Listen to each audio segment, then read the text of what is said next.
महाराज जी के चरणों में कोटि कोटि प्रणाम। महाराज जी एक दोहा पढ़ने के बाद हृदय स्वीकार नहीं कर पा रहा कि ढोल गंवार शूद्र पशु नारी सकल ताड़ना के अधिकारी। जी, इसमें गोस्वामी जी ने बहुत सूक्ष्मता से वर्णन किया। महापुरुषों के वचनों को हम सूक्ष्मता से समझ पाए। प्रायः ऐसा कह करके हम कहीं कहीं माताओं बहनों की अवहेलना करते हैं, कई जगह हम इसका प्रयोग कर देते हैं। अरे वो गोस्वामी जी ने लिखा है ढोल गंवार शूद्र पशु नारी सकल ताड़ना के अधिकारी। अब इसकी व्याख्या सूक्ष्मता से सुने और विचार पूर्वक। शास्त्रीय प्रमाण के अनुसार ढोल है ना, ढोल को ताड़ना चाहिए। ताड़ना मतलब उसको ठपाक चाहिए और बेताल नहीं। शास्त्र सिद्धांत के अनुसार, संगीत शास्त्र के अनुसार तभी वो राग प्रकट कर पाएगा, तभी वो बजेगा। ढोल को हाथ जोड़ के बोलो कि साहब आप बज जाएं, नहीं बजे, उसको ताड़ना चाहिए। अब ताड़ना शब्द चारों में एक जैसा नहीं लगेगा। शब्द एक ही है ताड़ना, लेकिन ताड़ना के अर्थ अलग अलग हैं। जैसे कनक है, एक ही शब्द है कनक, लेकिन कनक कनक ते 100 गुनी मादकता अधिकाय, वा खाए बोराए जग या पाए बोराए। बोले कनक ही शब्द है। जैसे ताड़ना शब्द का हम प्रयोग केवल वही समझे कि ताड़ना देना ही नहीं, उसका अर्थ अलग अलग है। जैसे कनक शब्द है, कनक को सोना भी कहते हैं और कनक को धतूरा भी कहते हैं। कनक को धतूरा भी कहते हैं। एक कनक है जिसके खाने से बावरा हो जाएगा और एक कनक है जिसके पाने से बावरा हो जाएगा। कनक शब्द एक ही है, लेकिन दोनों का अर्थ अलग अलग हो गया। ऐसे ही ढोल में ताड़न का तात्पर्य है उसको पीटना, लेकिन वो शास्त्रीय संगीत के आधार पर उसको ताल देना। ताल देने से ही वो राग प्रकट करता है, आनंद की उमगन करता है, ना कि प्रार्थना करने से। समझ रहे? अच्छा, गंवार, गंवार कहते हैं विवेकहीन पुरुष को। विवेकहीन पुरुष को कोई कार्य दे दो और उस पर दृष्टि न रखो तो कार्य नष्ट हो जाएगा।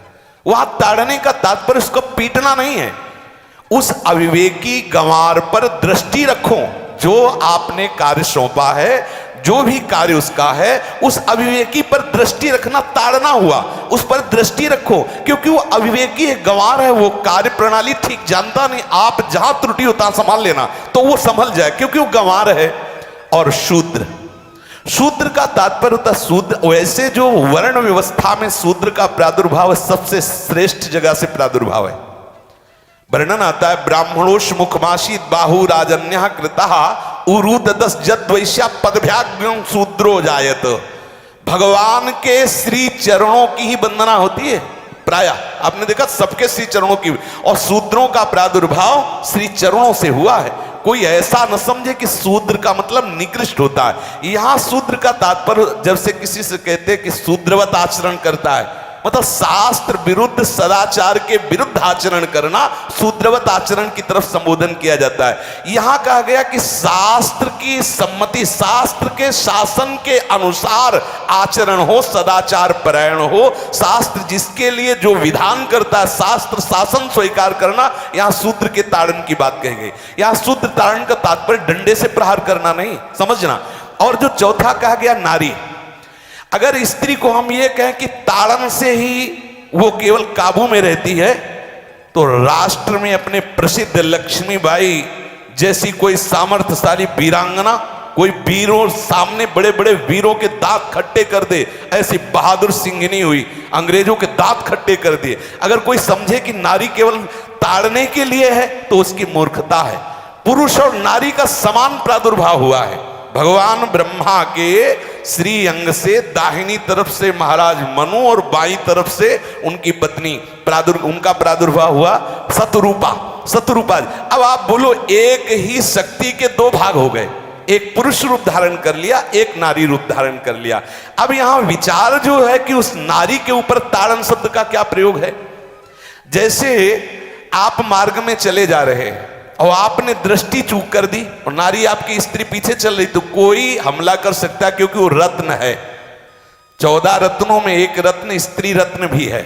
स्त्री को रत्न कहा गया है। भगवान श्री राम जब वनवास में जा रहे हैं तो सिया जी को आगे नाव में जब चढ़ाना होता तो पहले सिया जी को चढ़ा, सीए चढ़ाई चढ़े रघुराई, पहले आगे। दृष्टि रखो, दृष्टि चूक गई तो रत्न है, यहां दृष्टि रखना। शासन मतलब उसको पिटाई करना नहीं कि जैसे ढोल को पीटा जाता है ऐसे स्त्री को पीटा जाए, शूद्र को पीटा जाए तो गंवार को, ये व्याख्या नहीं है, ये मूर्खता है, इसे व्याख्या नहीं कहते। जैसे कनक शब्द के कई अर्थ होते हैं, ऐसे ही ताड़न शब्द का यहां अलग अलग प्रयोग है। स्त्री के ऊपर दृष्टि रखो। किस भाव की दृष्टि रखे? क्योंकि वो हमारे यहां रत्न की तरह है, कहीं कोई ऐसा ना हो कि कुदृष्टि वाला कोई उस पर हमला कर दे। पाणी ग्रहण संस्कार में रक्षा का भी सूत्र बताया जाता है कि आपको अभी ये समर्पित है, आप इसकी रक्षा करें। हमारे शास्त्रीय सिद्धांत में देखो कभी भी स्त्री को अकेला छोड़ने का सिद्धांत नहीं पाया गया। अगर शास्त्रीय सिद्धांत, बच्ची है तो माता पिता के शासन, थोड़ी बड़ी हुई तो भाई आदि के बीच में, और बड़ी हुई तो पति के, और बड़ी हुई तो पुत्रों के, मतलब एक सानिध्य का एक दृष्टि रखी गई है कि यदि आप अपनी दृष्टि में रखेंगे तो उसका अमंगल नहीं होगा, उसका हित नहीं होगा। ये जो जैसे मानो कोई सी स्त्री को अकेला कोई पा गया और कुमार्गगामी वृत्ति वाला हुआ, तो आज जो घटनाएं सुनने को मिलती हैं, अगर हमारी दृष्टि हो उस पर तो ऐसा नहीं हो सकता। और दूसरी बात यह है कि स्त्री को बुद्धि स्वरूपा भी माना गया। भगवान से भीष्म जी कहते हैं, मैंने अपनी कुंवारी कन्या बुद्धि को, हमारी कुंवारी कन्या है बुद्धि, सदैव सुरक्षित रखा है, आज आपके चरणों में समर्पित करते हैं। तो शास्त्र शासन के द्वारा बुद्धि को सदैव अपने अधीन रखो, कहीं बुद्धि कुमार्गगामी ना हो जाए। यहां स्त्री के ताड़न का केवल एक सूत्र है कि आप उस पर दृष्टि बनाए रखें, कहीं स्त्री रत्न कहीं अपवित्र ना हो जाए, कहीं दूसरे का किसी तरह से कुमार्गगामी लोगों का ऐसा कोई बर्ताव ना हो जाए, इसलिए सावधान। वहां उसको पीटने का शब्द नहीं है कि ढोल गवार शूद्र पशु नारी सकल ताड़ना के अधिकारी। ताड़ना का तात्पर्य वहां पीटना नहीं तो विद्वता में देखो तो एक से एक, साधुता में देखो तो एक से एक, वीरांगना देखो एक से एक, ऐसा नहीं कह सकते, क्योंकि जो सामर्थ्य पुरुष में वही सामर्थ्य भगवान ने स्त्री में भी दी, क्योंकि भगवान के ही दो रूप हैं, एक स्त्री और एक पुरुष, समझ रहे ना। तो इसमें एक ताड़न शब्द का कई अर्थ होता है। भगवान की साक्षात शक्ति स्त्री है। अगर कोई इस भाव से देखे कि स्त्री तो केवल ताड़ना मतलब केवल गाली दे के बात करना, ऐसा नहीं। जिस घर में स्त्री का अपमान होता है उस घर का नाश हो जाता है, निश्चित हो जाता है। आप देखिए रावण का सत्यानाश हो गया जगदम्बा सीता के प्रति, दुर्योधन का सत्यानाश हो गया द्रौपदी के प्रति। जहां स्त्री का अपमान हो जाए, अगर कोई ये समझे कि स्त्री केवल मतलब जैसा हम चाहे वैसा व्यवहार करे, तो अगर नाश ना हो जाए तो हमें बता देना, क्योंकि भगवान की वो शक्ति है। अगर उसे तुम सोचो कि हम ताड़न करें, जैसे ढोल को ताड़न करें ऐसे ताड़न करें, तो तुम्हारा नाश हो जाएगा। बिल्कुल सच्ची बात समझ लीजिए। केवल वहां दृष्टि रखने की बात कही गई है, आपका अधिकार है, आप उसकी सुरक्षा व्यवस्था में रहें। और एक वृत्ति होती है, अगर शासन ना हो तो हमारी बुद्धि भ्रष्ट हो जाए, हमारी बुद्धि भ्रष्ट हो जाए, आपकी बुद्धि भ्रष्ट हो जाए। भगवान का भय, शास्त्र का भय, लोक मर्यादा का भय, ये हमको सुरक्षित रखता है। इसलिए दृष्टि रखने की आवश्यकता है कि वो पवित्र रहे, वो सुरक्षित रहे, ना कि उसको पीटने के लिए यहां संबोधन किया गया गोस्वामी तुलसीदास जी ने।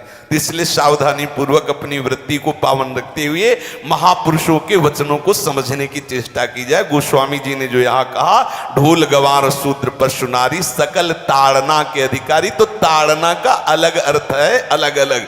जैसे ढोल में ताड़ना, तो वैसे ही सब जगह नहीं ताड़ना लगेगी। आप देखो पशु जो है, चालक जो घुड़सवार होता है उसको ताड़ना एड़ी से देता है।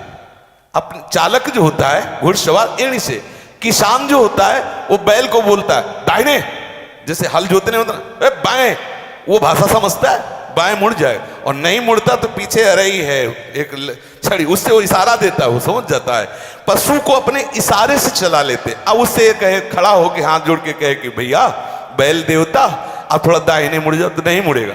जब लगाम पकड़ी और थोड़ा ताड़न किया और बोले दाएं, तो फौरन दाहिने मुड़ गया। आप देखो जो बैलगाड़ी चलाते हैं, घोड़ा गाड़ी चलाते हैं, ऊंट चलाते हैं, तो पशु शासन के द्वारा उसको इशारे से किधर चलना है उसको इशारा बता दो। अलग अलग जगह इस ताड़न शब्द का अर्थ प्रयोग किया गया है।